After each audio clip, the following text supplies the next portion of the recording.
नमस्कार, स्वागत है आप सभी का आपके अपने ही YouTube channel AS career institute में। आज हम एक मैथ्स का टॉपिक क्लियर करने वाले हैं जिसका नाम है नंबर सिस्टम।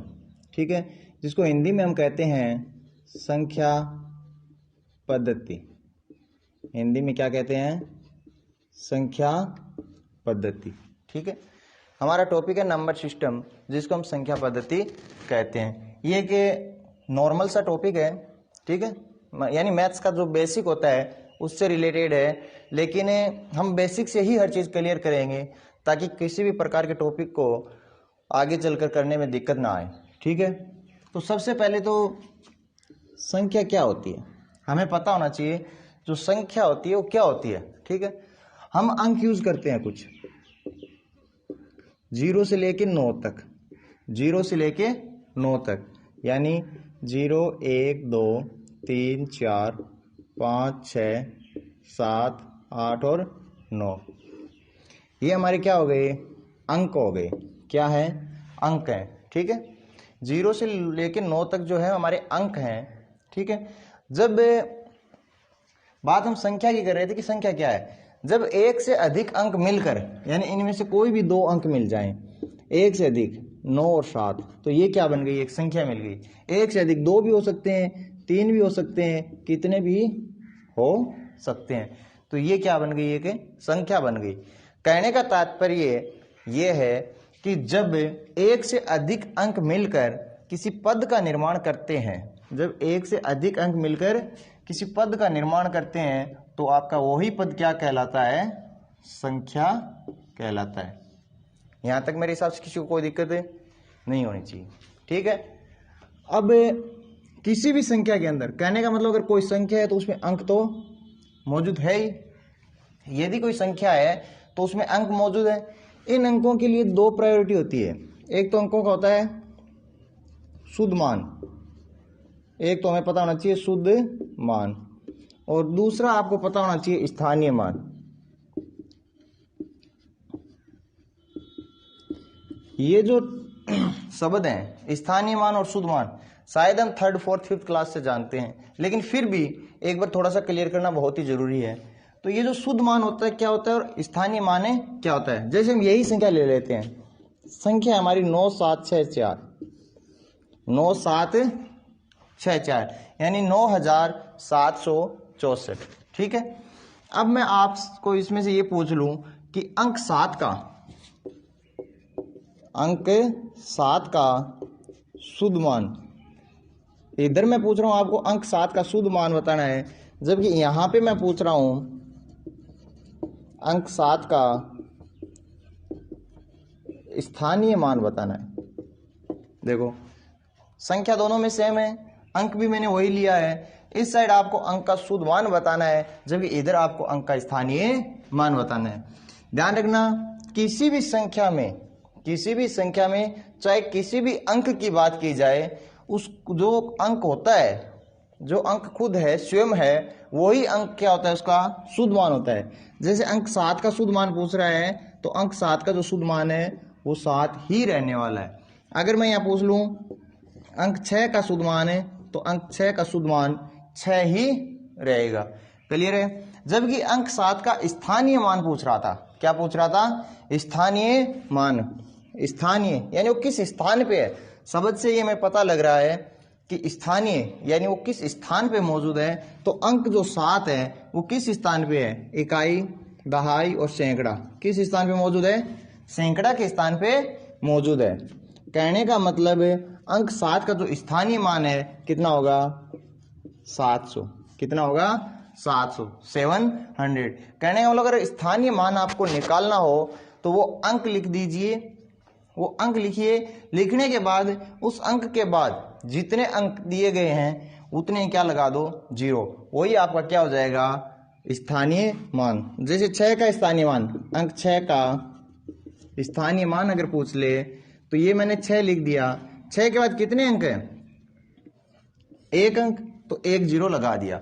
तो ये अंक 6 का जो स्थानीय मान है वो कितना हो गया? 60 हो गया।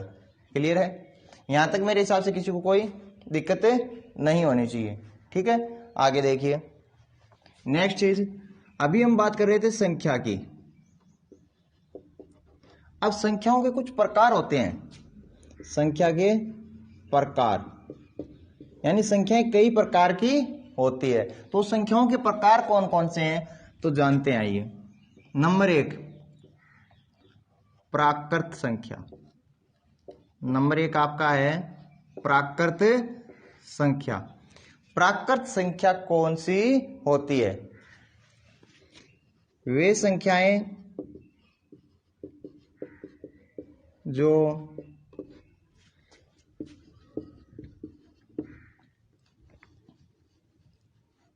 एक से शुरू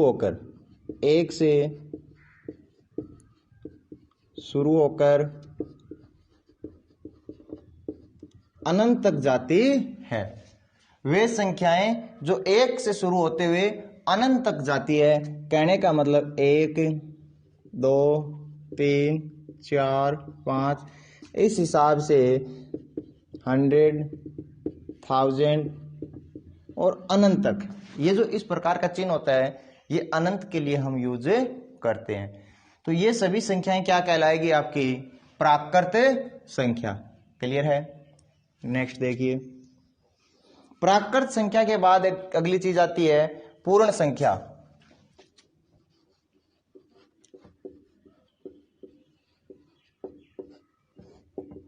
आप जानते होंगे क्या कोई भी संख्या जीरो के बिना पूर्ण हो सकती है? नहीं ना।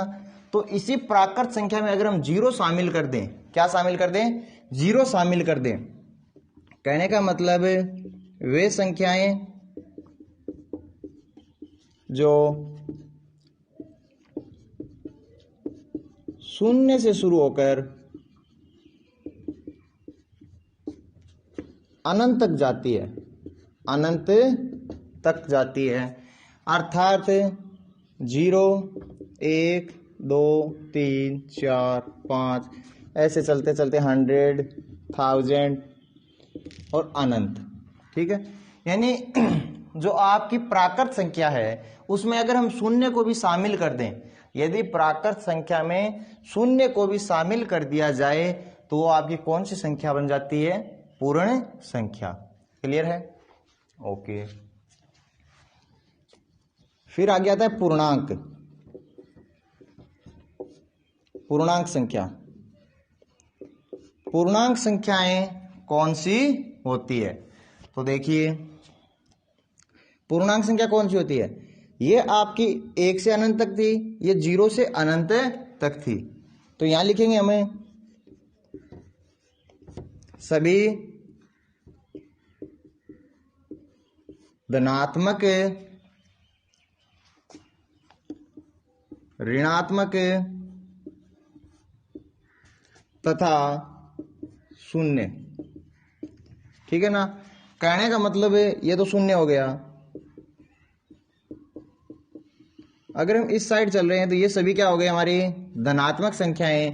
और अगर हम इस साइड चलते हैं तो 0 से पहले -1, इससे पहले -2 -3, ये भी कहां तक है? अनंत तक। कहने का मतलब है सभी माइनस की संख्याएं, सभी प्लस की संख्याएं तथा 0, अगर तीनों रूप चीजें शामिल हो जाएं तो क्या कहलाता है? पूर्णांक। यानी total positive numbers, total negative numbers और 0 सभी अगर एक साथ शामिल हो जाएं तो उन्हें हम कहते हैं पूर्णांक संख्या। क्लियर है? यहां तक किसी को कोई दिक्कत नहीं होनी चाहिए। फिर देखिए आगे,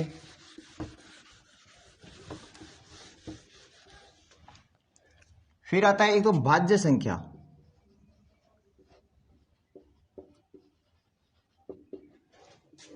और दूसरी आती है अभाज्य संख्या।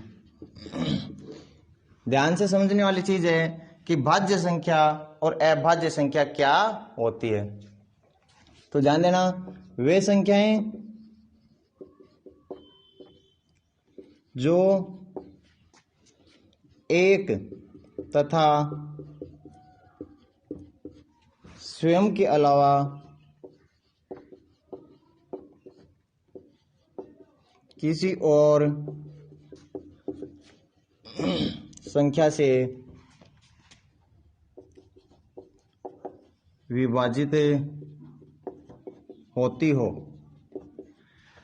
वे संख्याएं जो एक और स्वयं के अलावा, एक तो एक है और दूसरा स्वयं के अलावा किसी अन्य संख्या से यानी किसी और संख्या से भी क्या हो, विभाजित होती हो, तो वो संख्या क्या कहलाती है, भाज्य कहलाती है। जबकि वे संख्याएं जो एक और स्वयं के अलावा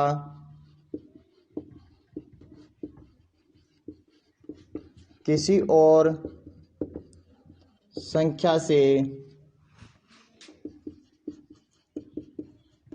विभाजित ना होती हो वो क्या कहलाती है, अभाज्य संख्या कहलाती है। वे संख्याएं, देखो परिभाषा के अंदर आपको एक याद रखना जरूरी है, बाकी तो सभी संख्या एक से विभाजित होती है, सिंपल सी चीज है, लेकिन परिभाषा में ये चीज आनी बहुत जरूरी है। कहने का मतलब है आपको पता करने के लिए सिंपल सी चीज ये है कि जो संख्या एक और स्वयं के अलावा किसी और नंबर से डिवाइड हो तो भाज्य है, एक और स्वयं के अलावा किसी अदर नंबर से डिवाइड ना हो अभाज्य है। हम शुरू करते हैं। सबसे पहले हम लेते हैं अंक 1 को, उसको एक बार साइड में रख देते हैं, ठीक है। फिर आता है 2 2 आया। अब 2 में एक तो 1 का भाग जाता है और एक 2 का जाता है, उसके अलावा किसी और नंबर का भाग नहीं जाता है, तो ये अभाज्य है।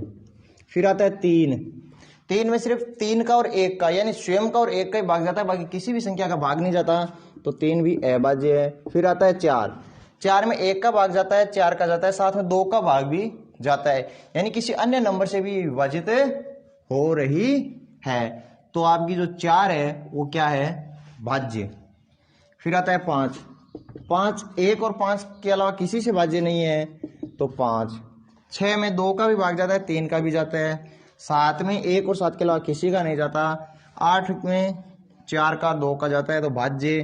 फिर 9, ध्यान रखना 9 भाज्य होगी क्योंकि 9 में 3 का भाग भी जाता है। 10 भी भाज्य होगी, 11 अभाज्य होगी, 12 भाज्य, 13 अभाज्य, 14 भाज्य, 15 भाज्य, क्योंकि 15 में 5 का भाग जाता है, 3 का भाग जाता है। 15 के बाद फिर 16 भी भाज्य, 17 अभाज्य, तो इस हिसाब से संख्याएं चलती जाएगी। क्लियर है?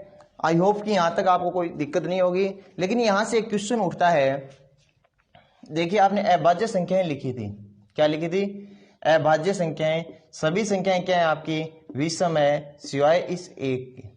ये जो 2 है ये सिर्फ एक सम है ना, बाकी सभी अभाज्य संख्याएं क्या है, विषम है। तो ध्यान रखना, नोट करने वाली चीज ये है कि अभाज्य संख्याओं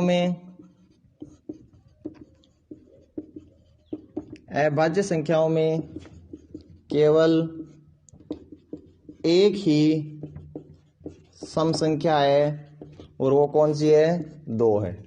ध्यान रखना, अभाज्य संख्याओं में केवल एक ही सम संख्या है जो कि 2 है, बाकी सभी सम संख्याएं 4, 6, 8, 10, 12, 14, 16 सभी क्या है, भाज्य है। ठीक है। फिर बात आती है 1 की। 1 को हमने कहीं नहीं लिखा तो नोट डाउन कर लेना। संख्या 1 ना तो भाज्य है और ना ही अभाज्य है। जो संख्या 1 है वो ना तो भाज्य है और ना ही अभाज्य है। क्लियर है? आई होप आपको यहां तक कोई दिक्कत नहीं होगी। फिर आगे देखिए, हम चर्चा करेंगे सम और विषम की। अब आपको पता होगा कि आप कहेंगे कि मुझे सम और विषम का तो पता है, लेकिन सम और विषम में कुछ कंसेप्ट्स होते हैं, वो हमें ध्यान से देखने जरूरी है। एक होती है सम संख्या, जबकि दूसरी होती है एक विषम संख्या। ठीक है। सम कौन सी होती है, जिसमें 2 से भाग जाता हो, वे संख्याएं जिनमें 2 से भाग जाता हो अर्थात उनका इकाई अंक क्या हो 0, 2, 4, 6 और 8। वे संख्याएं जो 2 से विभाजित हो अर्थात उनका इकाई अंक 0, 2, 4, 6 और 8 हो, आपकी क्या कहलाती है सम संख्या। जबकि वे संख्याएं जिनमें 2 का भाग नहीं जाता हो अर्थात उनका इकाई अंक 1, 3, 5, 7 और 9 हो, क्या कहलाती है विषम संख्या कहलाती है। क्लियर है। जैसे इधर मैं लिख दूं 0, 2, 4, 6, 8, 10, 12, 14, इस हिसाब से ये सभी क्या है सम है। जबकि 1, 3, 5, 7, 9, 11, 13, 15, 17, 19 ये सभी क्या है विषम संख्या है। अब बात करता हूं योग की, ऐड बात करता हूं योग की, तो ध्यान देना सम प्लस सम यही चीज थी काम की। सम प्लस सम क्या होता है, यानी 2 सम संख्याओं का अगर जोड़ किया जाए तो क्या होगा। देखो 4 + 6 कितना होता है 10, 14 + 4 कितना होता है 18, यानी 2 सम संख्याओं का अगर मैं जोड़ कर रहा हूं तो क्या रिजल्ट आ रहा है एक सम संख्या ही आता है। क्लियर है। ध्यान रखना यदि मैं 2 सम संख्याओं का जोड़ करता हूं, योग करता हूं या ऐड करता हूं तो क्या आएगा एक सम संख्या ही आता है। ठीक है, यहां तक मेरे हिसाब से किसी को कोई दिक्कत नहीं होनी चाहिए। अब मैं बात करता हूं 2 विषम संख्याओं की, ये भी विषम है और ये संख्या भी क्या है विषम है। अगर मैं 2 विषम संख्याओं का जोड़ करूं, अगर मैं 2 विषम संख्याओं का जोड़ करूं जैसे 5 + 7 कितना होता है 7 और 5 12। अगर मैं ये 2 संख्या ले लेता हूं 11 + 13 कितना होता है 24। अगर मैं ये 2 संख्या ले लूं 3 और 9, तो देखो मैंने 2 विषम संख्याओं का जब जोड़ किया तो जो रिजल्ट आया वो क्या आया एक सम संख्या। यानी अगर 2 विषम संख्याओं का जोड़ करते हैं तब भी क्या आता है एक सम संख्या। क्लियर है, यहां तक किसी को कोई दिक्कत है। फिर नेक्स्ट देखो, जैसे एक संख्या तो सम है प्लस दूसरी क्या है विषम है। एक संख्या सम है दूसरी विषम है। जैसे इधर से एक सम उठा लो 8, इधर से एक विषम उठा लो 9, 9 और 8 17, इधर से एक सम उठा लो 6, इधर से एक विषम ले लो 7, 7 और 6 13। दोनों स्थिति में क्या आ रहा है विषम आ रहा है। तो ध्यान देने वाली बात यह है कि अगर 2 सम संख्याओं का जोड़ किया जाता है तो एक सम संख्या मिलती है, जबकि अगर 2 विषम संख्याओं का जोड़ किया जाता है तब भी एक सम संख्या ही निकल कर आती है। लेकिन अगर एक सम और एक विषम का जोड़ किया जाए तो हमेशा ही रिजल्ट में एक विषम संख्या प्राप्त होती है। आई होप कि यहां तक कोई दिक्कत नहीं होगी। फिर नेक्स्ट चीज देखते हैं। ये जो हम चल रहे हैं बेसिक से सभी चीजों को लेके चल रहे हैं, तो इसीलिए किसी को कोई दिक्कत नहीं होनी चाहिए। फिर 2 शब्द आते हैं, एक परिमेय संख्या और दूसरी अपरिमेय संख्या। एक परिमेय संख्या दूसरी अपरिमेय संख्या किसे कहते हैं। क्लियर है, सिंपल सी चीज है। वे संख्याएं जिन्हें P/Q के रूप में लिखा जाए, वे संख्याएं जिन्हें P/Q के रूप में हम लिख सकें और Q का मान कभी भी 0 नहीं होना चाहिए। क्लियर है, चलो पूरी डेफिनेशन लिख देता हूं। वे संख्याएं जिन्हें P/Q के रूप में लिखा जाए तथा Q0 = 0 होना चाहिए। क्लियर है, वे संख्याएं जिन्हें P/Q के रूप में लिखा जाए तथा Q0 = 0 होना चाहिए, तो वो सभी आपकी संख्याएं क्या कहलाती है परिमेय संख्या कहलाती है। ठीक है, जबकि वे संख्याएं जिन्हें P/Q के रूप में नहीं लिखा जा सकता, वे संख्याएं जिन्हें p बटा q की फॉर्म में नहीं लिखा जा सकता वो संख्याएं क्या कहलाती है, आपकी अपरिमेय संख्याएं। एग्जाम्पल की अगर बात करूं तो अपसाइलन आ जाता है, पाई आ जाता है। इस प्रकार की जो संख्याएं हैं अपसाइलन और पाई, ये संख्याएं क्या कहलाती है, आपकी अपरिमेय संख्याएं। ठीक है, तो नंबर सिस्टम में अभी के लिए इतना ही रहेगा। अगर वीडियो पसंद आया हो तो चैनल को सब्सक्राइब करना, वीडियो को लाइक और अपने दोस्तों के साथ शेयर करना। धन्यवाद। जय हिंद।